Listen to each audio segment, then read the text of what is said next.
The evening sun bled over Dustvale like a dying ember, painting the dirt street in shades of sorrow. The town's usual noise, the jangle of spurs, the crack of laughter spilling from the saloon, had quieted into something uneasy. Even the wind, carrying the scent of mesquite and whiskey, seemed to hold its breath. Then came the sound that split the air in two, a woman's cry, thin as torn cloth. Heads turned, but no one stepped forward. The preacher, standing by the church steps, froze mid-sermon, his Bible trembling in his hand. Down the street staggered a man, broad, red-faced, and mean with drink. His grip clamped around the wrist of a woman half his size, dragging her through the dust as though she were a stray mule. Her bonnet had fallen. Her hair, dark and tangled, clung to her tear-streaked cheeks. The townsfolk watched from porches and windows, their silence a wall of cowardice. Some muttered that it was no business of theirs. Others turned away, ashamed of the reflection they saw in her suffering. Mason Hale stood outside the blacksmith's, wiping sweat from his brow. At 28, he looked older. Weather and work had carved the truth of struggle into his skin. His shirt hung loose on his frame. His boots had seen more winters than his cattle had survived. But his eyes, quiet, watchful, the color of storm clouds over dry fields, missed nothing. When the cry reached him, he didn't flinch. He simply looked up, jaw tightening like a man recognizing a ghost. He had seen this kind of cruelty before. In his father's house, in the army camps, in every corner where drink and despair made a home. It was a familiar evil, one that thrived on bystanders. Mason stepped away from the post, the dust crunching beneath his boots. The drunkard, his name was Grant Mercer, a man whose debts outnumbered his teeth, yanked the woman forward until she stumbled. "Get up, you useless thing," he spat. "Ain't worth feedin', ain't worth keepin'." He swung his hand as if to strike her again. She flinched, not from pain but from the memory of it. Someone called out, "Grant, that's enough." But no one moved closer. Mason's voice came from somewhere calm, almost gentle. "Let her go." The words were soft but carried like a bell through still air. Mercer turned, blinking through the whiskey fog. "What's that?" Mason took another step. The space between them filled with heat and silence. "You heard me." Mercer laughed, a sound like rusted metal scraping stone. "You plannin' to take her, rancher? She don't come cheap." A murmur rippled through the watching crowd. Mason's face didn't change. He reached into his pocket, pulled out a small leather pouch, the last of his earnings from selling his mule that morning. The coins clinked, sharp in the quiet. "Sell her to me," Mason said, steady as sunrise.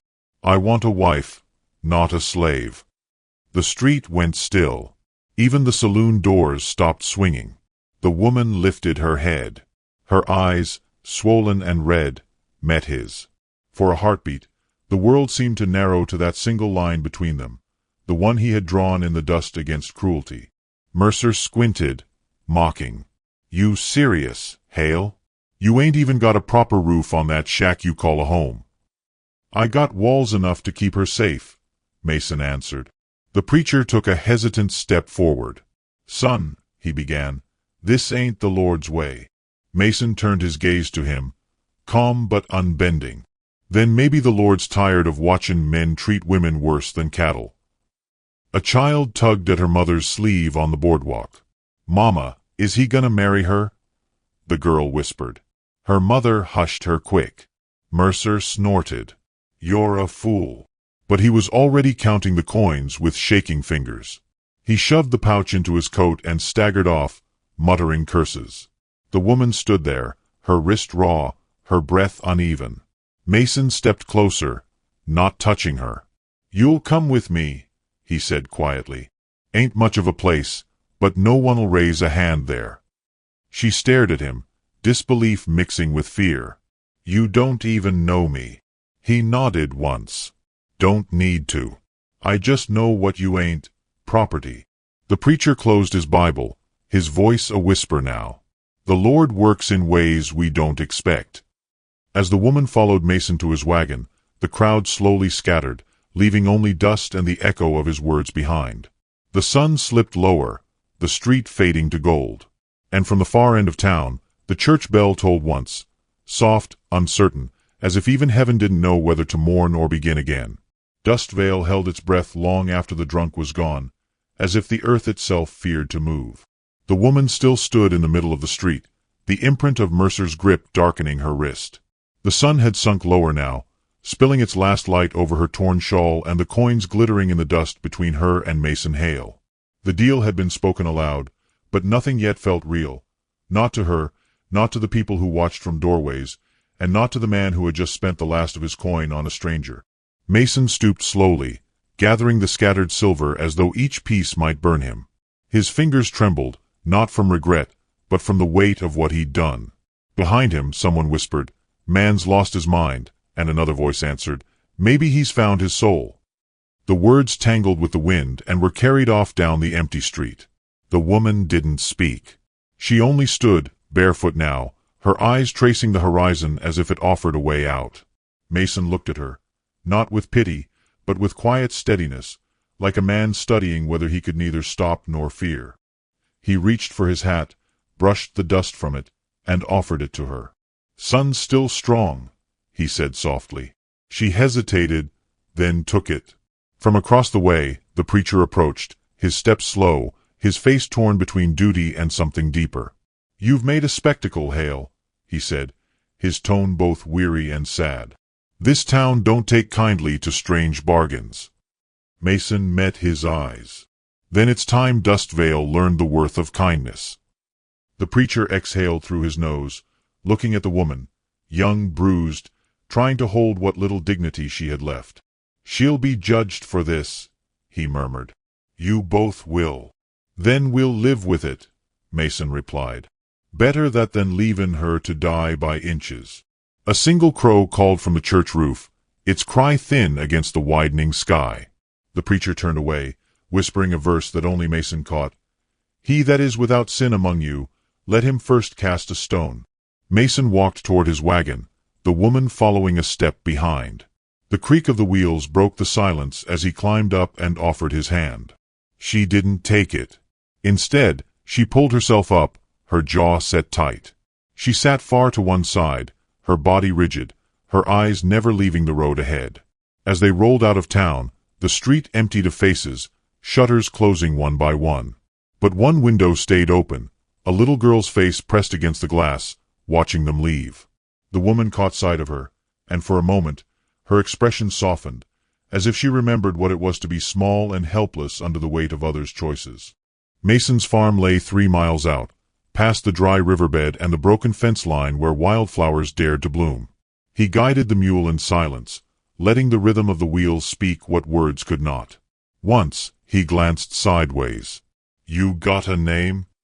She hesitated, then whispered, "Nora." Her voice was hoarse, almost unused.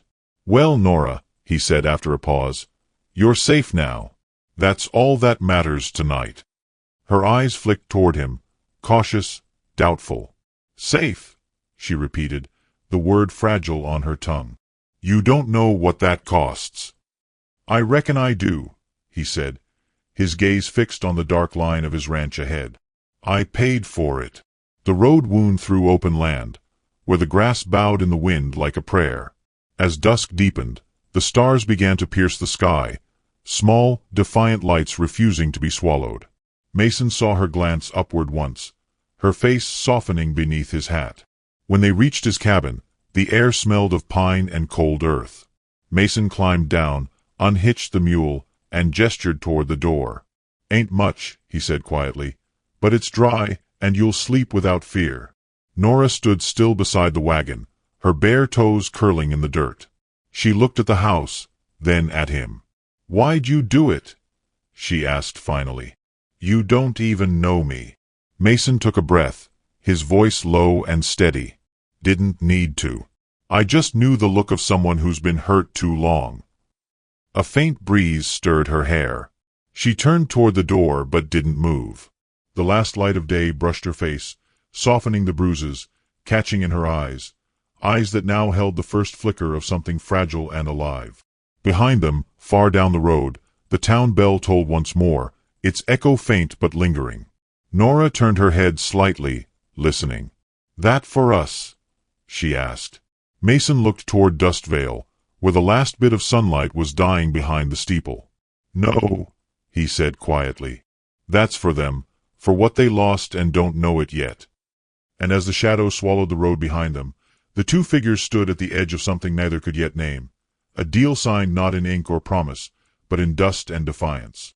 The cabin stood at the edge of the prairie, small and crooked, like it had been built by a man who cared more for shelter than pride. The roof sagged a little, the porch creaked, and the chimney leaned as if tired from too many winters. But smoke rose steady from it, curling into the wide sky. Mason opened the door and stepped aside. "Ain't much," he said quietly, "but it's yours as long as you need it." Nora hesitated on the threshold. The scent of wood smoke and stew met her, faint but real. The fire snapped inside, casting the walls in amber. She stepped in slowly, her boots leaving thin prints in the dusted floor. There was a table, scarred but clean, 2 chairs, and a shelf of books with their spines worn to soft leather. A blanket hung near the hearth, mended in several places with mismatched thread. It was a home, poor, but honest. Mason moved about with simple purpose. He filled a tin bowl from the pot simmering on the stove. "Ain't much left from last night," he said, placing it on the table, "but it'll warm you." She didn't answer. She sat stiffly, hands folded in her lap, staring at the steam as if it were something foreign. "You can eat," he added. Her voice, when it came, was quiet. "I'll wait. You go ahead." He shook his head. "Already ate." That wasn't true, but hunger was an old companion. He could ignore it better than she could. After a long silence, she lifted the spoon and took a small bite. Her shoulders eased slightly, though her eyes stayed wary, studying the man across from her, the way he kept his distance, how his hands rested open on his knees, how he never looked at her too long. Outside, the wind began to hum through the grass. The door rattled in its frame. Mason rose and wedged a bit of wood against it. "Wind's restless tonight," he said. "Storm comin', maybe." Nora glanced toward the window, where the sky had gone pale with early snowlight. "I should go before it starts." "You'll stay," he said, gentle but firm. "Ain't safe to be out there alone." Her lips pressed tight, but she didn't argue. Instead, she stood and walked to the hearth, holding her palms toward the fire. Her hands were small, raw from rope and cold, trembling only when she thought he wasn't looking. He busied himself with the kettle, pretending not to notice. "You from Dust Vale?" he asked. She nodded. "Was not any more. That drunk." She interrupted, voice cracking. "Don't say his name." He fell silent. The only sound was the pop of the fire and the soft patter of wind-borne snow against the glass. Time passed slow. When she finally spoke again, her tone had softened. "Why'd you do it? Back there." He turned the kettle in his hands. "Didn't like the way folks just watched." "You could have walked away." "I've done enough walkin' away in my life." Something in his voice made her look at him. She saw no pride, no pity, just truth. The kind that came from long loneliness. She nodded once, as if that was answer enough. Later, as night settled, he unrolled a bedroll by the stove and gestured toward the small cot in the corner. "You can take that. I'll keep near the fire." "I don't want your bed," she said quickly. He smiled faintly. "Ain't mine no more. Belonged to my mother. She'd haunt me if I didn't offer it." That made her pause. She glanced toward the cot, old quilt, faded rose stitching, a small cross carved into the wood frame. Slowly, she walked over and sat. For the first time that night, she exhaled without shaking. Outside, the storm began, light flakes swirling past the window, soft as whispers. The sound filled the cabin with a strange peace. Mason sat by the fire, his face lit gold, his eyes half-lidded with thought. After a long while, Nora spoke again, her voice small but steady. "You ever get tired of being alone?" He stared into the flames. "You don't get tired," he said. "You just start forgetting what it's like not to be." The silence after was heavy but kind. Nora turned on her side, facing the wall, her breath slowing. The crackle of the fire lulled her. Mason watched her for a moment, then reached up to adjust the lantern wick, dimming it low. In the faint light, he saw her hand slip from beneath the blanket, open and still. A faint scar ran across her wrist, the one Mercer had bruised. Mason's jaw tightened. He looked toward the window where snow was falling steady, whispering against the glass like a prayer half-heard. And though he didn't say it aloud, the thought formed clear as daylight: she'll heal here. Or I'll die trying to make it so. By the time the snow melted, the prairie had turned gold again. Mason's fields were bare but breathing, and the wind that once howled through the cracks of the cabin now carried the faint scent of spring. Nora had taken to tending small things, patching clothes, sweeping floors, mending the rope at the well. She never asked for thanks, and Mason never gave it, but there was a quiet rhythm between them now, a language of small kindnesses that didn't need words. Still, he knew it couldn't last untouched. Dustvale had long memories and small hearts, and word had already blown through the town like wildfire, the bought woman now living with Hale. Mason pretended not to care, but the look in Nora's eyes when she mentioned town told him she did.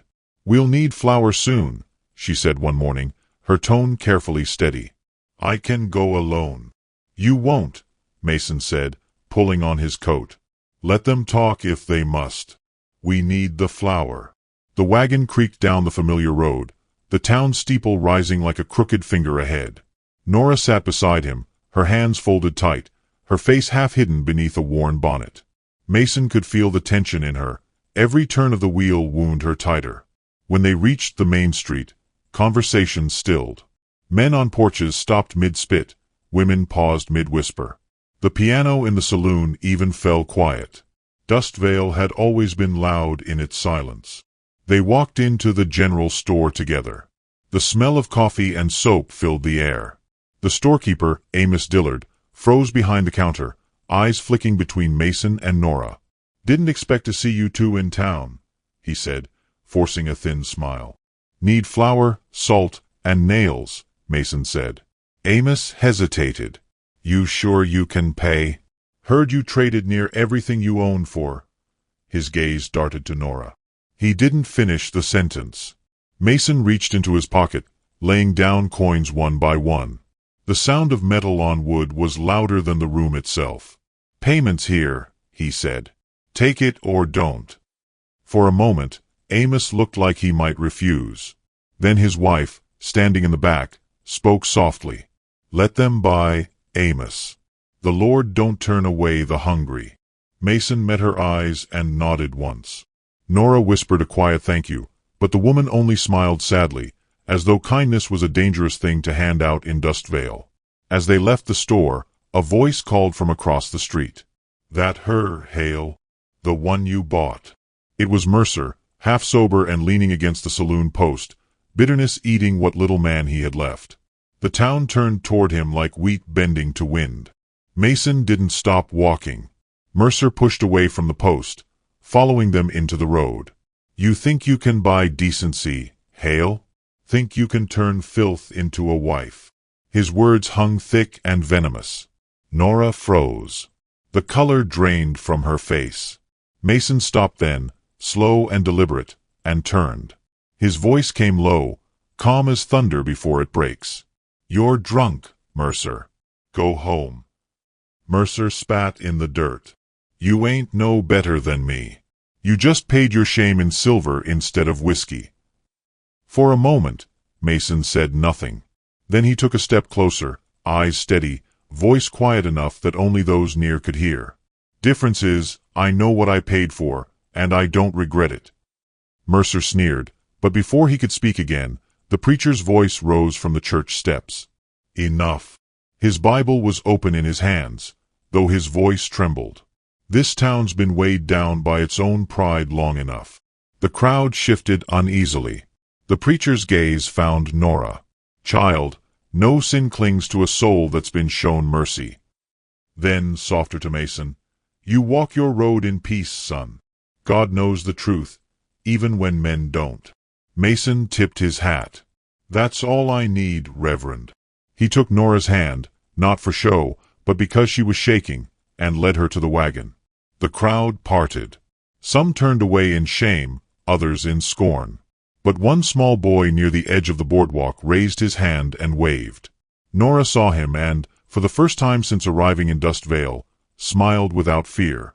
The wagon wheels rolled over the dust, slow and steady. The sound of them faded until the town was a blur behind them. Nora let out a breath she hadn't known she was holding. "You shouldn't have done that," she murmured. Mason glanced at her. "Would have been worse not to." She looked back toward the shrinking town. "They'll never forgive us." He nodded once. "Then let him try." The wind rose then, carrying with it the sound of the church bell ringing noon. It echoed down the road like a benediction, or a warning. Nora turned her eyes forward, her fingers still resting in his. And though she said nothing, Mason saw it, the faintest spark of peace breaking through the years of fear. Something had shifted. The town's judgment might linger, but their shame no longer did. The sun was sinking behind the prairie when Mason lit the lantern. Its glow spilled across the cabin walls, turning wood to honey and shadows to gold. Outside, the wind had quieted. The earth, after weeks of hard work and rumor, seemed to rest. Mason set the table slowly, with the same care he gave to fixing a fence or breaking a horse, each plate placed with quiet reverence. There were only two, but he set them side by side instead of across from each other. Nora was at the stove, her sleeves rolled up, her hair tied back with a strip of old linen. The air was warm with the scent of cornbread, beans, and roasted onions. She moved carefully, as if afraid to disturb the fragile peace between them. But there was something new in her eyes tonight, a calm born not of surrender, but of belonging. When the food was ready, she hesitated. "You've worked all day," she said softly. "You should eat first." Mason smiled faintly, shaking his head. "I didn't buy supper to eat alone." They sat. For a moment, neither spoke. The wind pressed gently against the window, and the fire crackled as if it, too, listened. Nora picked at her bread, eyes low. Mason watched her hands. How steady they'd become, how the tremor that once haunted them had vanished. He remembered the first night she'd come here, when she'd barely spoken a word. Now her silence wasn't fear. It was comfort. He raised his cup of cider. "Ain't got much," he said, voice rough, "but what I got, you'll never have to fear." Her eyes lifted then, meeting his. The candlelight caught the faint scar on her wrist, the mark Mercer had left, and for the first time, Mason didn't look away.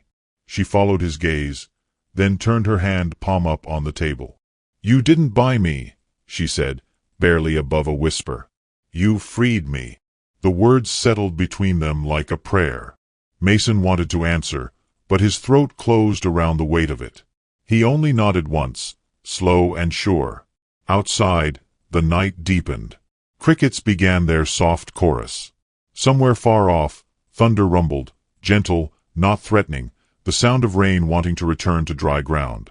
Nora stood to pour him another cup, her movements graceful in a way that wasn't learned but reclaimed. When she sat back down, her smile was small but real. "I never thought peace could be this quiet," she said. "It ain't quiet," Mason murmured. "It just don't shout no more." She looked at him for a long moment, and something unspoken passed, something that had waited all winter to find its voice. Then came the sound of hoofbeats. Slow, steady, drawing closer. Mason's head lifted. "You expecting someone?" Nora asked, suddenly tense. He shook his head. "No one ever rides out this far at night." The horse stopped outside. A figure dismounted, a tall man with a preacher's coat and tired eyes. Mason opened the door, lantern light spilling onto the porch. Reverend Clark stood there, hat in hand, face lined with apology. "Mason," he said quietly.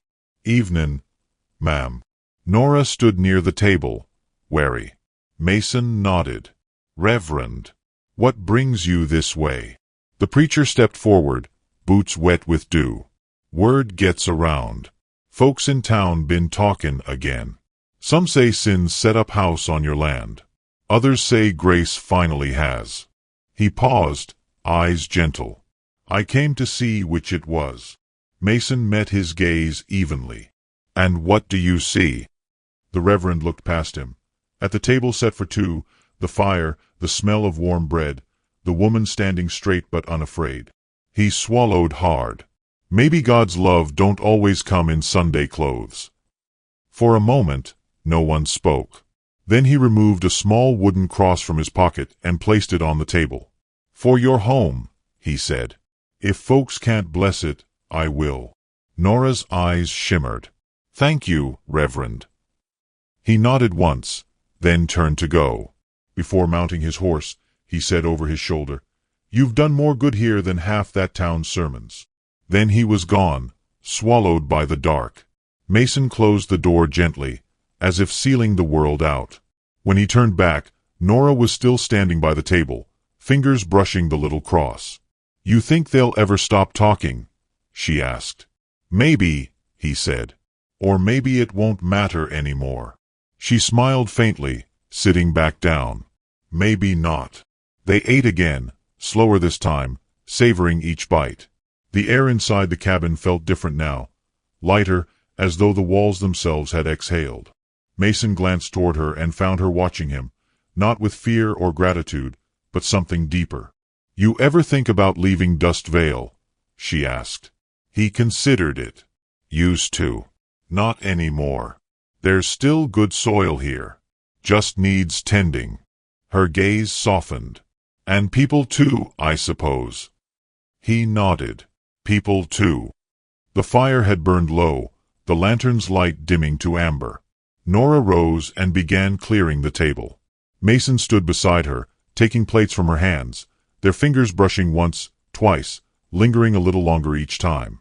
When the dishes were done, she turned toward the door, looking out at the starlit prairie. "I don't know what to give a man who gave me back my name," she said quietly. Mason stepped beside her, his voice a whisper.